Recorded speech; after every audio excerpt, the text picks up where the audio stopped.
So good morning, everyone. This morning, I'm excited to introduce two speakers for us. Veronica Garcia, who studied psychology at UIC before she joined the Financial Case Management Unit, which is housed under the Department of Social Work, actually, Health Social Work. She has been with the department for 17 years, and she is licensed by the state of Illinois as a certified application counselor. And Sintia Vargas attended Northeastern Illinois University. Previously, she worked with the state in assisting parents with subsidized childcare, but now she's been at UIH for 15 years.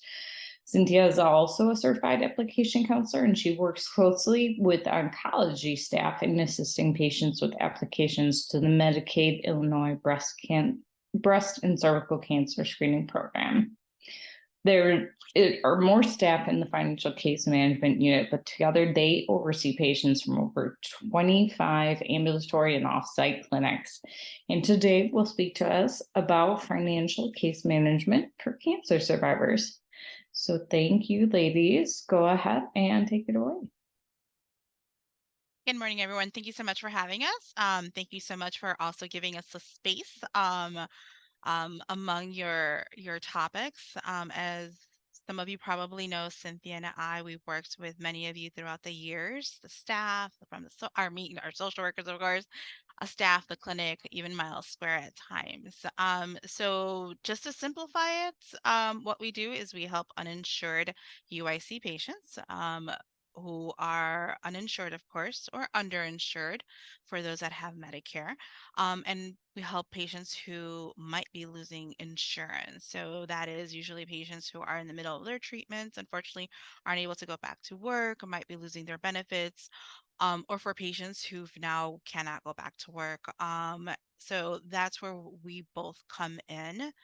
That's our main focus, of course, and anything else that might come our way as well in helping staff figure out solutions to problems for our patients. And in addition to Medicaid applications, Cynthia and I are the two leads. Although our team of 12, we all assist patients with Medicaid applications, from babies to kids to adults to seniors. Cynthia and I are the two leads for the hospital's financial assistance program, commonly known as charity care, which we've had to tap into for a lot of our patients at times when they don't qualify for Medicaid. So usually when we receive a referral from our staff, we are always simultaneously screening for Medicaid or for charity care at the same time. So Cynthia and I and the rest of our teams, we're the ones that will meet with patients. So these referrals are usually either through an Epic chat, through an email, through a call on our intake line. Um, the more information staff can give us a little bit of a background before we even pick up the phone and call the patient is always appreciated. So thank you very much.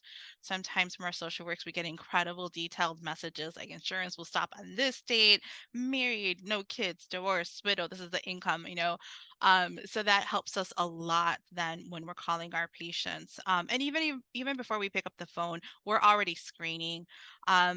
I know Cynthia and I both have come across patients who didn't know they had Medicaid because they moved and they never informed the state. And all this time they've had Medicaid. So that's happened before. Not all.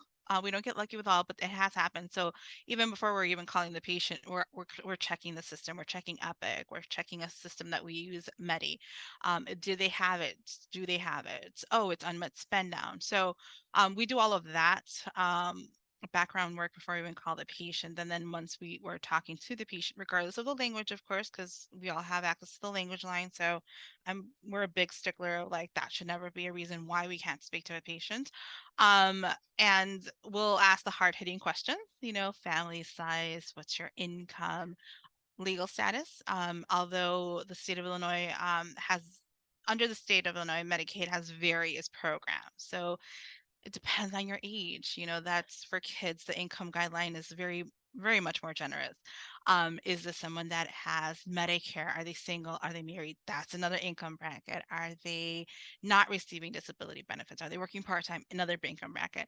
And then as of 2 years ago, the state of Illinois, December of 2020, they rolled out a new benefit program. And this one was specifically for the health benefits for immigrant seniors. So that meant that now a whole bunch of our patients who had never had access to healthcare were eligible now, again, based on income and family size. So that means it was for those patients that are not US citizens or US legal residents. So our undocumented patients are patients that were green card holders for less than 5 years. Normally they would have to meet that 5 year mark to qualify for Medicaid. For those that were that have uh, TPS, temporary protective status, another immigration category.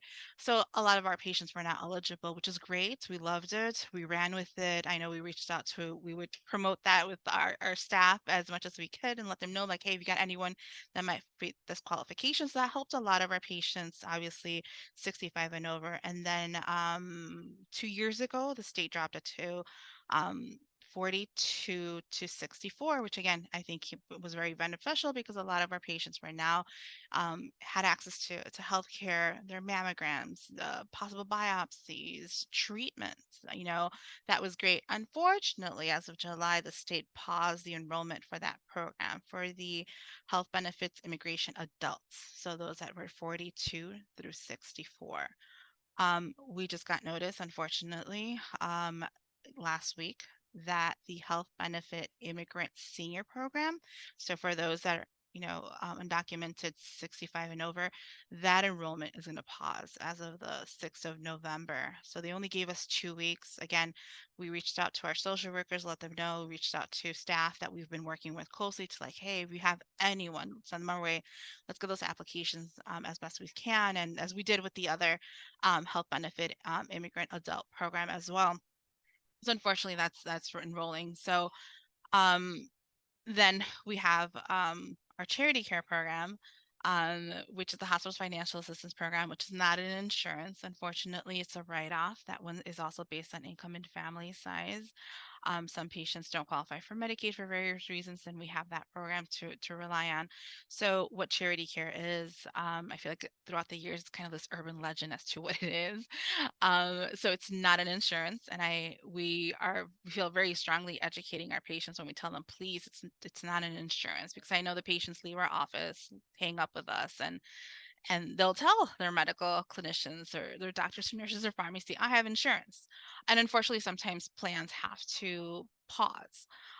They have to be reconfigured because ultimately the patient doesn't have insurance. So the charity care program is valid for a whole year.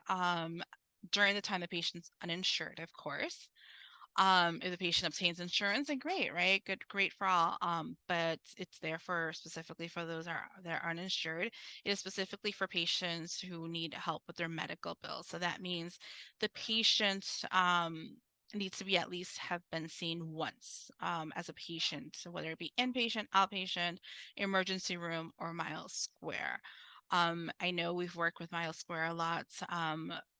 When they're getting calls of referrals from outside hospitals, and the patient's never been seen here before. So we do try to educate staff and the patient because we will get those calls. Of course, they're Googling, they're searching, they come up through our info, family, friends who we might have assisted in the past will pass along our information, right? So we are educating those patients and staff as to what the steps are when you are brand new to the system. Um, they do unfortunately have to pay for that first visit out of pockets. The outpatients, well, they can be given a discount of 70%, which is a special pricing package that we encourage patients to request at the time they're scheduling their appointments. And that will reduce the costs. And then after their appointments, we always encourage them to stop by.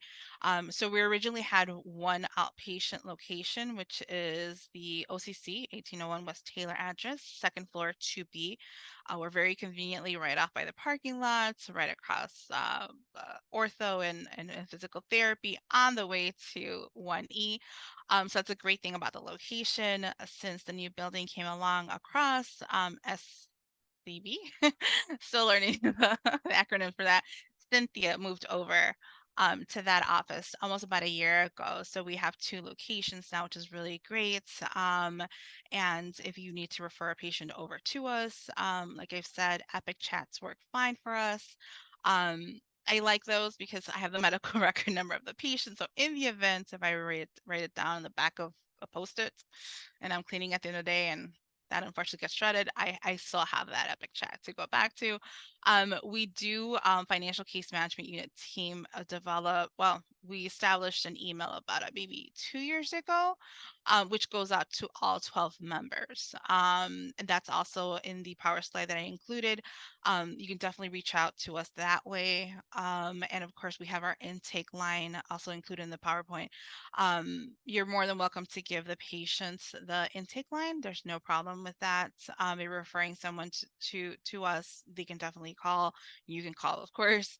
That intake line is manned again by our adult team. So we have four specifically of our team that handles newborns on the fourth floor. And so the adult team is the one that mans that intake line. So there's always someone picking up, leave a voicemail. A lot of our patients call, don't leave voicemails. So we do encourage patients to leave voicemails, of course. So that way someone from our team can get back. And we usually are pretty good about getting back to patients within about 24 hours, if not sometimes sooner. Because I know Cynthia and I disliked seeing 10 voicemails flash on that phone. We want to keep that to a minimum. We try to answer as many calls as we can throughout the day, but there are days where we get crazy busy. Vacations, time off, unexpected leaves, of course. So we manage as much as we can. Cynthia, is there anything, did you want to maybe talk a little bit about the redetermination process? Because I know that's a very hot topic with Medicaid and the redetermination process.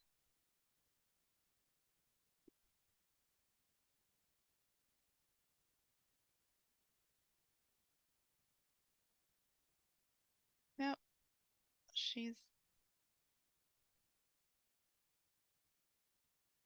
Hello? there we go. Okay. Good morning. Yeah, thank you, Vero. She's so good at this. So starting July, the state decided that it was time to start the whole process of doing redetermination forms again. And that's where our patients are, we're starting to notice that that's where our patients are having more issues now with the state, because sometimes they're not receiving the redeterminations because the our addresses are not being updated correctly. So they come to us. I know a lot of our team members are getting a lot of patients, especially the walk-in side. They're getting a lot of patients coming in saying, hey, my case was canceled, or we're getting a lot of referrals from Tasha and Elizabeth letting us know that, hey, what's going on? The case patient was approved last week. Now they're terminated. So it is sometimes it is due because of the redetermination form. So we are trying to educate our patients as much as possible, letting them know, hey, you can always mail in the redetermination, fax it in, you can log in through the AVE system. You can actually call it in as well. There are some cases where unfortunately the patient does have to go into their local public aid office to talk to a caseworker to see, because there is a deeper issue than the redetermination form. And a lot of our patients, unfortunately, are being terminated because of their income. We've seen that happen again because of the pandemic. A lot of cases were not being terminated. I believe there was 2.5 years or close to 3 years where no one was doing a redetermination form, nothing was being canceled, and now that they are doing, they're back doing the redetermination forms. A lot of our patients are actually above the income guidelines. So that's where we also try to see if we can assist with our charity care program, or hey, the marketplace, there are insurances where you can purchase. Unfortunately, UIC only accepts Blue Cross Blue Shield. So that's another issue we have to discuss, because a lot of our patients, it's pretty expensive. So they tend to get the insurance at a lower cost, which tends to be like we've seen Better Health, which we're not contracted with, or other insurances again that we're not contracted with. So that's where we actually try to educate our patient. Like, I know we're sorry, it is expensive, but unfortunately UIC is only contracted with Blue Cross Blue Shield. So yeah, that's what we're doing right now. That's what the past couple of months have been, us trying to help our patients, like, educate a little bit about the redetermination process. Yes. Oh, I'm Go so ahead. sorry. No, go ahead. No, our team. I know, Yes. I say Cynthia and I a lot. Backstory in that we sat next to each other for like almost 10 years. 15. No, 15. 15. I'm so Yeah. sorry. 15 years. It's 15 years. So it does feel like sometimes like Cynthia and I, but because we sat next to each other and it's always just been us on the outpatient, but the rest of the team, we're really big on encouraging our patients to be their best advocate, because Yes. who else is going to look out for them themselves? And yes, I understand that at times we need to step in to help the more complex. We're there for that. But with the redetermination, during the pandemic, as Cynthia mentioned, because we were a state of emergency, um, the state didn't want anyone to be cut off their health care unnecessarily during the crisis, of course, of COVID. So a lot of our minor children who normally would have been aged out at the age of 19 stayed on. So I have 23-year-olds who, up until the beginning of the year, were covered under All Kids, a program for 18 and under. Yeah, 22 or something. My math might be a little bit off there, but that was an example. So a lot of our a lot of our oncology patients are coming to us and they're like, oh my God, but my income is fine. I'm not income over max. And when we dig a little bit in deeper, it's like, oh, well, two of your children are now 20, 21. It's no longer a family size of 5, it's a family size of 3. So yes, you are income over max, which is what we've encountered with a lot of our patients now. They're having to dig a little bit deeper and explain to them as to why, because the math sometimes doesn't add up, and it's not until sometimes they bring us our documents and still like we start asking like, who's in your family size, how old are they, did they have medical, it's a little bit digger deeping. But since the pandemic, as we were signing a lot of our health benefit immigrant adults and seniors and just people in general, we were educating them as to like, right now we're not doing the state's not doing the redeterminations. It will start once that the pandemic's over. But once the state of emergency is lifted, just be on the aware, please. And there was a big campaign through the state of Illinois as to update your address. And I know we shared that information with our patients, so they wouldn't miss the paperwork. The good thing about the state is that it's shifting a little bit more technology friendly, where they're able to do the redetermination online. They're able to change their address online. They're able to add a family member online as well through their accounts with the state of Illinois, which is really great for some of our patients. And I do acknowledge that not all of our patients are tech savvy. And I know some of our patients do have to depend on family to help them with that aspect. So again, there's supportive family. I know we've shared that instructions. There's instructions in English and Spanish, and I think a couple of other languages as well, where they've been able to. I know Cynthia had a case recently where we had a patient from, was it Nepal? Yes. And they were able to get in touch with the state through a translator, right? Yes. Yeah. We So have different ones. French. I had someone from France, like believe it was last week, and again they were able to reach out to them. yeah, so that's the good thing about the state as well, that they also have the language support there. So language barrier, hopefully we're minimizing that. Um, and we're not, the state's not cutting off benefits for patients who don't need to, just because they might have failed or not understood the paperwork. So that's a really big push on the redetermination, just to provide a little bit of the state of just wanting to share with you. There's a grace period. So for example, I know I put this as the charts in the PowerPoint, but if someone's redetermination was due in the month of June and they didn't turn it in, and the state will send it out a month before. So they technically have May and June, 60 days to turn it in. If it's not received by the state of Illinois, then come July 1st, their benefits are terminated.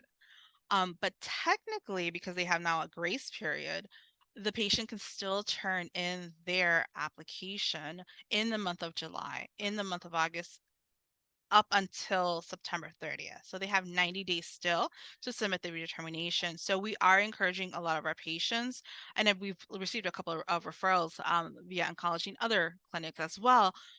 Instead of us doing a new application, we are encouraging them still to submit that redetermination. So because once it's processed by the state of Illinois, there is no gap in coverage. So it will be approved as of July 1st, which is really great. And it's a little bit of an easier route for the patient instead of doing a new application. Unfortunately, sometimes the timing is off and it's beyond that 90 days. So of course, we're going to do a new application. So right now, the states, with a lot of that's been going on lately, with the newly arrived immigrants, with the pause of the HBIA, there is a backlog with the state of Illinois that we've noticed. Unfortunately, I know our team has shared, I have applications from the month of May and June that are still pending, regardless of how much I reach out to the state and check on the status. They're just backlogged. I know Cynthia mentioned a week ago that she was doing an application for an adult, no kids, a minimal income, right? Should be an easy application, but that application was rerouted to Springfield. So the All Kids team could process that application. The All Kids being, of course, they handle only for children, Medicaid. So that team is being tapped in to help with the overflow of the local offices, which is that was kind of our like, oh, beside that adds up. We were like, okay, that adds up. So there's a bit of a delay. So I do encourage our patients to do the redetermination. We try to educate them. We tell them that it's a yearly thing. Many of them have been doing this yearly, but that is what we're trying to best help educate. And then, of course, like I said, Cynthia said, complex cases, sometimes it's a little bit beyond our capability. Sometimes it's other issues, and we redirect them to the local office if need be. But for most of the part, we don't. And I know that we've also stepped in with a lot of our oncology survivors because their benefits are ending, whether it be because disability, um, uh, that transition from loss of Medicare to Medicaid to charity care, or for those that are on Medicare, don't qualify for Medicaid, don't qualify for charity care, if they are looking for that secondary help to cover that 20%, we do make referrals through Department of Age via the Department of Aging. They have what's called the Senior Health Insurance Program, and it's really for anyone that has Medicare. It's a Medicare recipient, so it's a free counseling service through the state where they can help and guide a lot of our patients to possibly purchase, if they're economically able to, that insurance that covers that 20%. So I'm not talking about the Medicare Advantage plans, the WellCare. We're not talking about those. Um, I could probably talk about those on another presentation and my feelings about those. But so yeah, so sometimes patients don't qualify for a secondary via Medicaid and they have Medicare only, but that 20%, it's adding up. It is adding up where they might have to explore buying that secondary. So for that, we do refer them over to the Department of Aging. And some of our patients have gone that route, and just want to make sure that we're providing our patients with all their options, and that we don't want to assume. We don't want to assume that they can't afford it. Maybe they have family and friends, right? Maybe they can't. So we always want to make sure that when the patient is referred to us, that they walk away with all the options. And yes, at times we do have to talk about the marketplace, about buying insurance through the marketplace.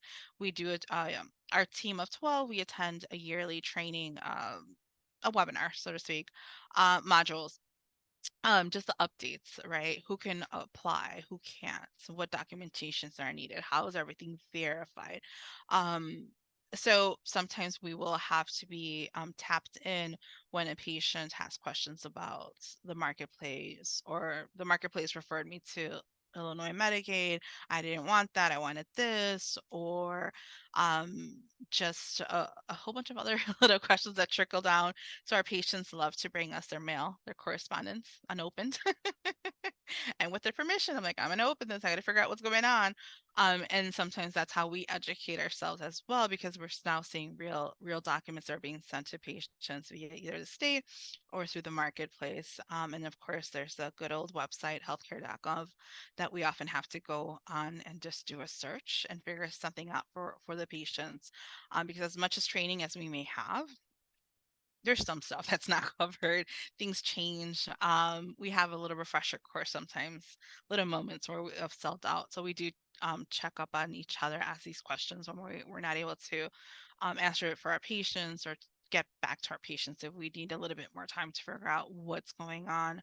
But I know with the marketplace, as Cynthia mentions, the cost.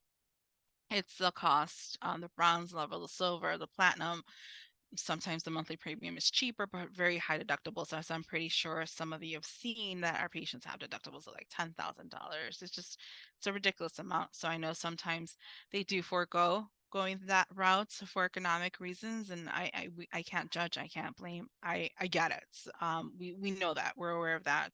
And especially since as of a couple of years ago, they are no longer fined. So I know for a while, so if you wanted to avoid a penalty when you did your taxes for not having insurance, there was a fine. But since that was removed, our patients really don't see that incentive on some aspects. And again, I get it when they have charity care, but unfortunately our charity care program doesn't write off medication. So we do educate our patients as well as to what it covers and it doesn't. Medically necessary services here at the University of Illinois, nothing at our Mile Square locations, doesn't cover third party. So for example, if someone goes to cardiology, yes, they'll write off their cardiology visits, their EKG, their stress tests, their lab work, their heart ultrasound. But if the cardiologist needs the patient to wear a heart monitor, that heart monitor is coming from an outside company, that's being mailed back to that company to read. So that's an additional bill that's coming out of UIC system that is not covered. But we've learned, I think Cynthia and I've learned, that those type of services that are non-UIC, they do have financial assistance. The city of Chicago ambulance bill, they have a financial assistance program. And I know this because patients walk in with their ambulance bills and show it to us. And we'll, encourage them to reach out. Although charity care may not be able to write off those bills, of course, then there's still that ability where it's reduced. By how much and what's the requirement, I don't know. But I always tell my patients to call. So yeah, that's pretty much what we do. And I know it's simplifying it, but when in doubt, always have your patient call us, always reach out to us. We'll try to answer to the best of abilities. Sometimes we may not be the right department. We'll tell you who to call. Sometimes there's not a solution for some situations, unfortunately, because none of the programs may apply to the patients. For a lot of, to mention, a lot of our not tourists, international patients, I'll put it that way. For a lot of our international patients, those that might be visiting family and friends and they got sick or XYZ reason, they are not eligible for Illinois Medicaid or for charity care, unfortunately, due to the fact that they may be here on a B1 or B2, so a tourist visa, and because they're not residents of Illinois. If we're going to say someone's a resident of Illinois, either for Medicaid or for charity care, we need proof. Charity care gets audited by the state of Illinois. Medicaid, of course, requires verification that you're living in the state of Illinois. So even if we were to get through one hurdle, there's a second hurdle that we still have to get through. So for the international patients, they have a 30% discount that's offered to them. For patients who might not be eligible for Medicaid or for charity care due to income, there is the uninsured discount, which is a 70% discount that can be applied to their services. So there's still some type of assistance help that can reduce their overall cost. Maybe not like what we would have wanted to originally, but at least it's still there to assist and to help the patient, so they can go ahead and just kind of minimize that cost. Wow. This is great information for everyone. Thank you so much, Veronica. I know that there's a lot of great information, kind of just like the basics. I know you covered a lot in the past half hour. It's just again, I'm gonna Yes, send this to sorry. all the navigators, everyone, like so that hopefully I'll send it with the otter too, so they can all look up, because I know you mentioned multiple programs. Mm-hmm. And for anyone that doesn't know, I'm not sure that you explicitly said Reedy is resubmitting for Medicaid. Yes, So I'm so sorry. The redetermination form for Medicaid. that's okay. It's so ubiquitous. We all work with that. A lot of us know. So, but there may be a couple of people that don't know. And can you just pull up and go through the PowerPoint you guys sent me so that because I will share that with everyone with the whole lecture series email group. And it'd be great to just run through that and just see the information contained within. Sure. Let me. Where did I save it? Hold on one second.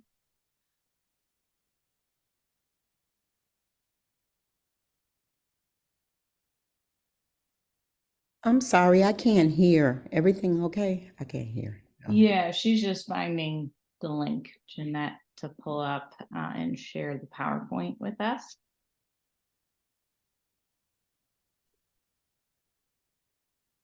Do you need help, Veronica? I can pull it up on my. Yeah. Ah. Yeah, my computer's just running a little slower than I'd want it to. Cynthia, do you have it?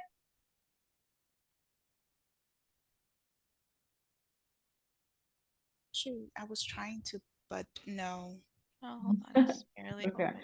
I'm trying to pull up the Sorry. attachment too. Right? Oh dear.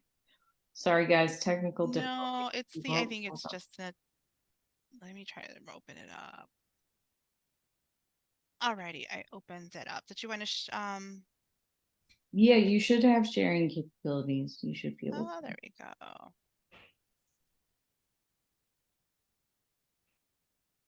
Thanks everyone for your There patience. we go. There we go. Great. Okay, look. All right, let's take it from there. So the second page is just basically a little gist of what we do. Medicaid, referrals to the marketplace, discussing a little bit the different discounts, uninsured discounts, international patient discounts.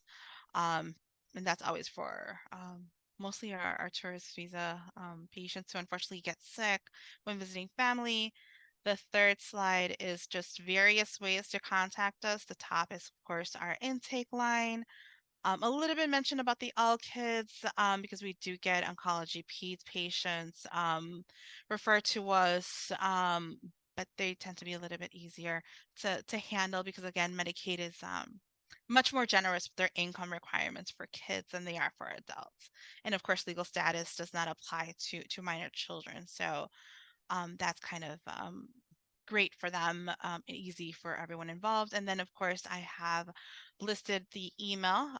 So in the event that Cynthia and I were not in the office, and if there's someone that needs urgent attention, you can always definitely use the FCMU UIC emails to communicate to the rest of our team what the issue may be. And I also included a couple of other resourceful phone numbers, the number to our billing. A lot of our patients who have insurance, Medicaid, are got bills they shouldn't have. Human error happens. The system's not perfect. It will happen. So we do provide them with the number to, and we've provided staff with the number to billing as well. So I went ahead and included their times and hours of operation, and then accepted insurance plans. So our website for the hospital is pretty cool. They've done a lot of updates, really a lot of resourceful information that I feel sometimes staff doesn't take advantage of. So I did include the website for the insurance plans that are accepted through our hospital. So that's Medicaid, that's Medicare, that's commercial insurance, that's the marketplace too. It's the most updated that we have. And then, of course, the phone number to the Illinois Client Enrollment Services, which is where our patients can switch managed care plans, whether they want to go to a Better Health, the Illinois Blue Cross Community. That's the number where they would be directed to. And then the phone number to the website where the patients can create their accounts through illinois.gov. So that way they can kind of manage their case a little bit and do all the updates that I might have mentioned. The phone number to Social Security, I know with a lot of our patients, when they start their oncology journey, unfortunately, they may have to tap in or consider applying for Social Security disability benefits. So this is the number where we would tell them to call, or the websites. Again, the Social Security Administration websites been revamped, a little bit more text friendly. So our patients are able to apply for benefits online. Of course, sometimes they can do it over the phone. So that's the number there. And of course, our Medicare. Changes to Medicare, signing up, inquiring, that is the number to 1-800-Medicare. And of course, the actual number, not just the letters. So just, I think those are the main 25% of our day of our week is just referring patients, like here's the number, call here, call there, go here. So I thought that would be good to share with staff. And of course, some of you may already know this information. Great. The fourth one would be just what is charity care, what it's not, what it is. We touched upon a little bit of that in the presentation earlier. And then in the event that you ever really wanted to check out our page for financial assistance on the hospital website, it is right there for you. The application is on there as well, English and Spanish. All of our patients, when Googling, will get to this page, and that is how they submit applications when they've yet to be seen by a provider. They're already on it. And then the sixth one would just be I know when I say Illinois Medicaid, state insurance, I simplify it, but under that, there's various programs. So if you're pregnant, you go under one. If you're a kid, if you're a family, if you are a senior, we have Medicare, the Illinois benefit, the healthcare benefit for seniors, for adults. So every category has a different income guideline. So I know from our social workers, when they provide us with the income information, we're able to tell, yes, they qualify, no, they don't. And so that's always very, very helpful when we're getting that information. And that's why we ask the questions that we do ask the patients, because we want to make sure that we're applying for the right program, and not just, just doing the application for the heck of doing it. We want to make sure that they might be eligible and don't want to, inadvertently give them false hope thinking that they would qualify, when in reality they probably might not. And then the seventh is just a quick screenshot of where you can find our notes. So if you're ever in doubt, like, oh, whatever happened to that patient I referred over to Sintia and Veronica or the team, is there an update? Yes, there's an update. We place our notes in the patient's charts.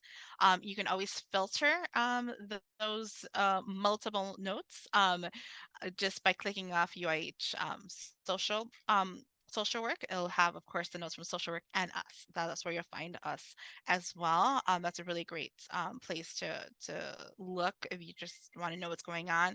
When in doubt, reach out to us. And then, of course, the last couple of slides are just the whole redetermination process. The little chart that I included, the example of your certificate, your redetermination form.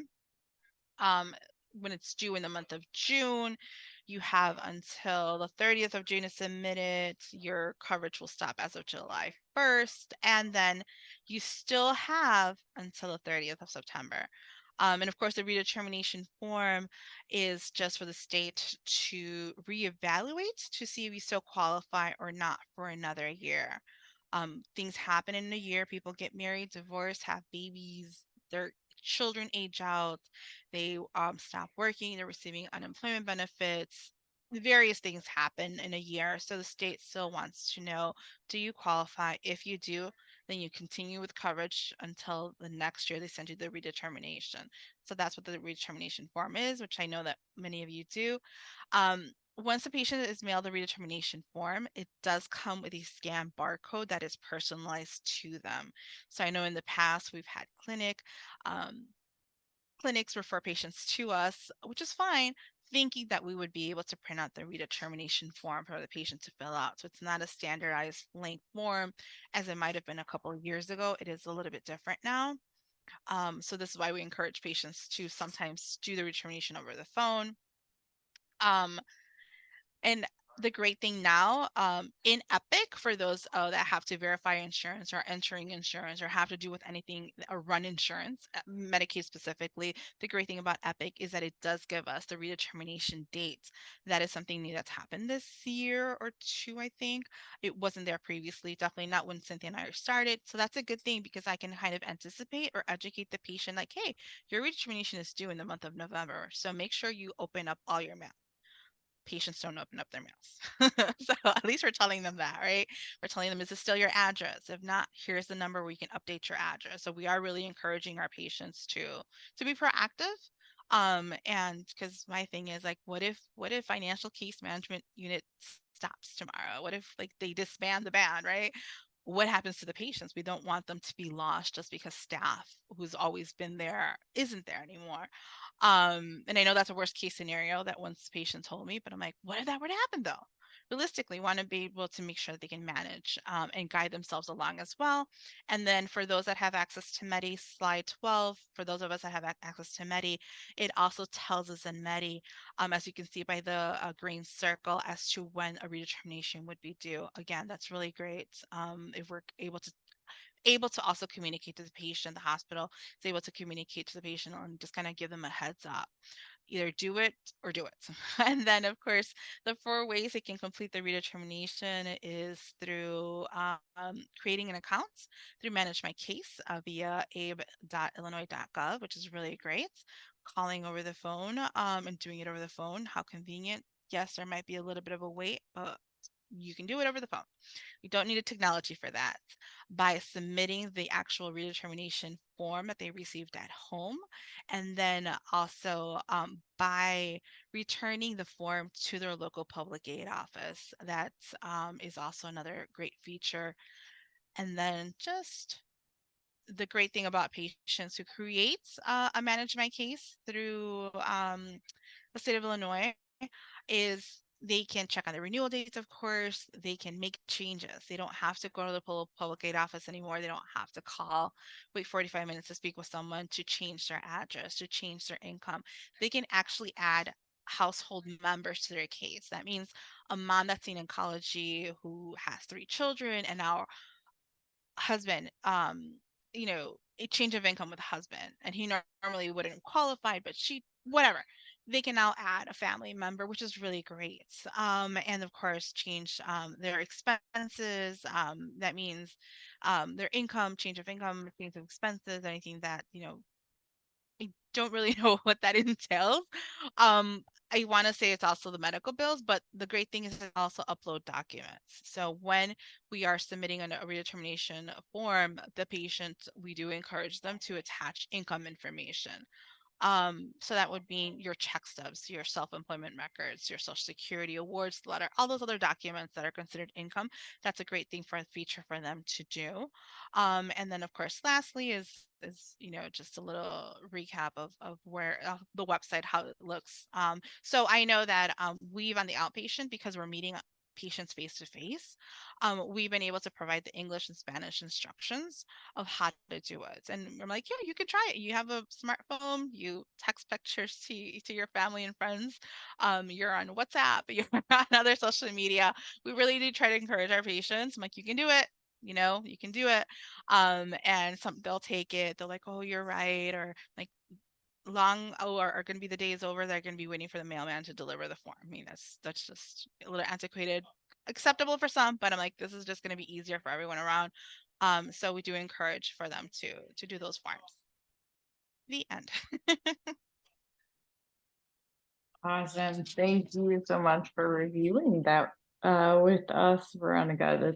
This is all such important information. And I think, like you say, really important for talking with patients about this and encouraging them to advocate for themselves, because sometimes providers don't bring this up. And I mean, a lot of times we don't bring this up, and we really need to ask about it. So it's a give and take for us. So who has questions here? I will send out that slideshow. I will send out the recording and everything after the talk, so everyone has this information and all these contexts and everything, all this valuable information given to us. But yeah, does anyone have questions? I have a question. Yeah. I have worked with both of you, actually. Thank you very much. Always very helpful, responsive. First question, my department, genetic oncology, we are a destination for a lot of patients. This will be their first time coming to UI Health because of the service of the genetic counseling. Does telehealth qualify as an initial visit to get them started on the charity care route? That's number one. Number two, when I see that they have applied for Medicaid and it's pending, what degree of assumption can I have that it is going to go through, if you know that? It just, when I'm thinking about scheduling the patient for the appointment. Cynthia, did you want to take this? Yes, so the telehealth, yes, we would consider that a first appointment. Obviously, the patient will still have to pay out of pocket for that appointment. So yeah, we would definitely consider that the first appointment. After that, the telehealth visit, we can actually screen the patient, and not just for charity care, but also for Medicaid. We do both. Regarding the pending status on Epic. So this is the thing, when we meet a patient, we always let them know there's a 50% chance you get approved and there's a 50% chance you don't. Why? Because sometimes our patients tend to not give us all the information. So for instance, let's say I had perfect example. I had a patient a few months ago where she told me I have nothing. I'm not working. I'm not receiving any income. What she failed to mention is that she had about like $50,000 in her account. And so that's why she actually did not qualify for Medicaid. So when you see that pending, please don't think that the patient's automatically going to be approved. That won't be the case. If the patient is not approved, we would try to find out the reason as to why the patient is not approved, and then we would try to see if they might qualify for our charity care program. Thank you very much.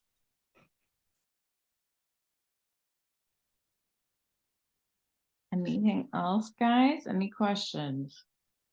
You got the ears of the financial case managers for oncology.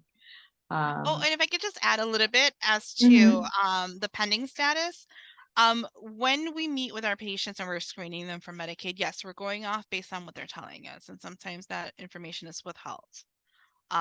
We've unfortunately. So we do try to request supporting documents as much as we can. When we're submitting the application. So that's income information, that is, so much other more documentation, green cards, birth certificates, all of social security cards, consulate IDs from other countries, just to assist the patient and, obviously make it quicker for the state. So sometimes patients unfortunately do withhold information. So there's really no way to, of course, control that. But I think maybe if I were to give a percentage, maybe like 75% of our patients, when we're applying for them, they're meeting the criteria for eligibility unless we're told otherwise. So that's why we try to make sure that we are submitting as much as we can of supporting documents, because that is a key factor for a lot of our patients. When the state sends out the forms requesting the documents, sometimes, like I said, they don't open up their mail. So they're not going to follow up. There's a deadline, state will deny them. So we're never going to apply for someone for Medicaid if we know off the bat they're not going to qualify, unless we're being told by pharmacy for the MAP assistance medication program to apply, because we need a denial. I know some of our social workers have approached us and said, yes, we know they're not going to qualify, but in order for them to qualify for or be eligible for these other resources or programs, we need a denial. So that's when we'll go ahead. And I think most of the times we try to mention, patient will be denied, but we need a denial for this other program. So we do try to be as detailed possible in our notes. Great. I know clinical team, what do you encounter the most in clinic with patients? Pam, Neha, Kate, Megan, what are we talking to patients about financial management? I know I talked to a couple of patients about charity care and refer all the time because there's issues with insurance. What else has come up? Or what are common issues? Hi, I'm Kate. I'm one of the nurses that works with Dr. Gansha, Dr. Awadi, and Dr. Mans.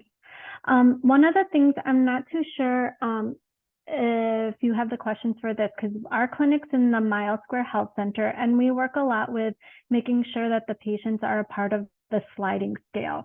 That is kind of a different language for me, because financials and insurance are.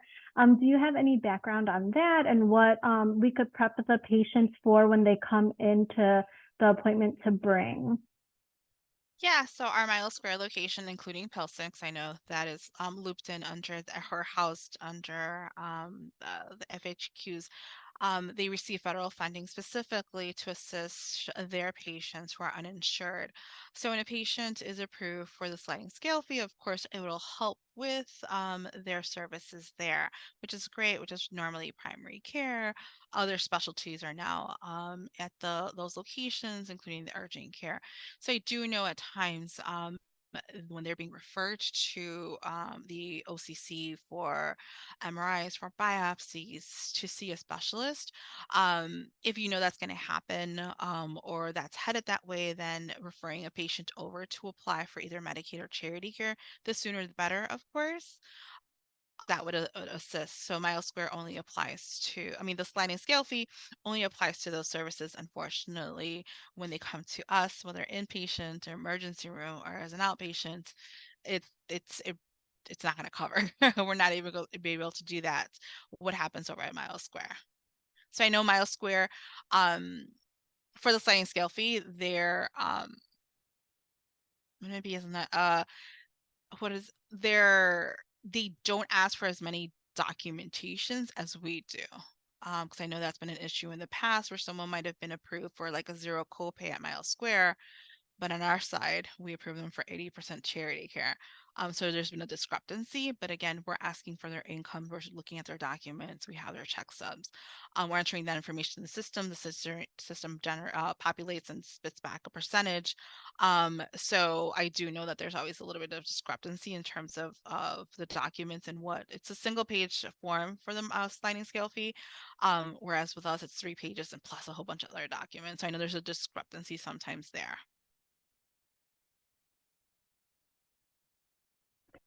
So let's say that the patient is on the sliding scale at Mile Square for their appointments with us and their primary care physicians at Mile Square. If we refer them, let's say for imaging or other specialty care at UI Health or the OCC, will they also have to apply for charity care then as well? Okay. Yes, for sure. For sure they would have to. So if you do know or staff knows, by all means, the sooner that we can get assisting them, the better. Because I would hate for the patient or staff to assume that, oh, they're okay. They're going to go to their MRI, their CAT scan, their X-ray, and they show up the day. And it has happened. They've showed up for their day of the appointment, and radiology is like, oh, you need to pay 200, 500, 6, whatever, right? And then, of course, then the patients refer to us, and then it's just, patient having to miss a day of work, child care arrangements were made, or they just came unprepared. So that's why we do, when we talk to our Mile Square location office staff, the sooner that they know that a patient is going to be referred to or will be needing, the sooner we can get that paperwork started to avoid all of that. if possible. Veronica, this is Pam. I'm sorry I had to miss part of your talk, but this is such important information. So thank you so much for coming today to speak to all of us. Can you tell me, and I apologize if you've already covered this earlier, but how does our charity care program at UI Health compare with other charity care programs? Let's say like at county or at other institutions in the Illinois Medical District or around the city? Well, according to our patients, because we get a lot of feedback from our patients, because a lot of our UI health patients aren't just UI health patients. They're also patients at St. Joseph's or Advocates. So I know that there are other charity care programs such as St. Joseph's that are much more generous. Our program is specifically for those that are uninsured. So of course, we don't have a program yet for the insured patients, those with deductibles, PPOs, those with Medicare. So I know a lot of other hospitals are. I do know other hospitals take longer for a reply on the financial assistance application, 6 months at times, or 30 days from the date the application was received by our staff. So it's a pretty quick turnaround. In other hospitals, you have to apply for each date of service. So imagine someone that's coming to oncology, multiple visits in a week with multiple services. Someone that's going to physical therapy. So an application for each encounter, whereas we don't. So that's kind of the nice thing about us. So I think it's pretty good. It's worked well. It's tried to work well. I know before we were open to neighboring states. So Wisconsin, Indiana patients were able to apply for charity care. That a couple of years, it was just strictly to Illinois. Before there was a legal status requirement, as of 2020, I think it was opened up to our patients that are undocumented, which I think has been very, very helpful to prevent for them to get access to care and to treatments that they need, which has been pretty nice. Is that restricted just to cancer, or is that for any? For anyone. Okay, Mhm. Great. Thank you so much. Mhm.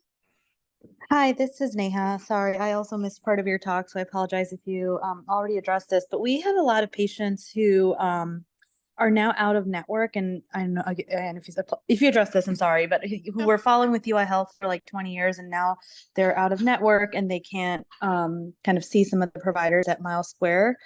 Is there any assistance that they can apply for if they want to continue and keep their care here? Unfortunately, no, because they are insured. And also it depends on whether their insurance policy has out-of-network benefits. So I think that's one of the things that Sintia and I have learned, right? But unfortunately, if they're out of network, they're insured, so unfortunately they don't qualify for charity care. We can definitely screen for Medicaid, because we've had some patients who have qualified for Medicaid as a secondary, but granted, it would only cover what the first insurance doesn't. So it kind of defeats the purpose, but because their Medicaid will always be the payer of last resort. They're never going to pay more than their fair share. Sure. So we run into that problem. So I sometimes patients are like, well, I'll just apply for Medicaid. It'll solve everything. I'm like, well, yes and no. We're still back at square one, though, if you continue your care here at UIC. And so that's definitely an issue that we've come across on our end as well. Thank you. Great, thanks so much. I know we're after 10 o'clock Yes. now. If anyone doesn't have any more questions, we'll let Veronica and Sintia go. Thank you so much for talking to us about this important topic. Look for the recap from me in a little bit. Thank you, guys. Thank you, everyone. Appreciate Thank it. you. Thank you, Dr. Mann. Thank you. Have Bye-bye. a good weekend. You.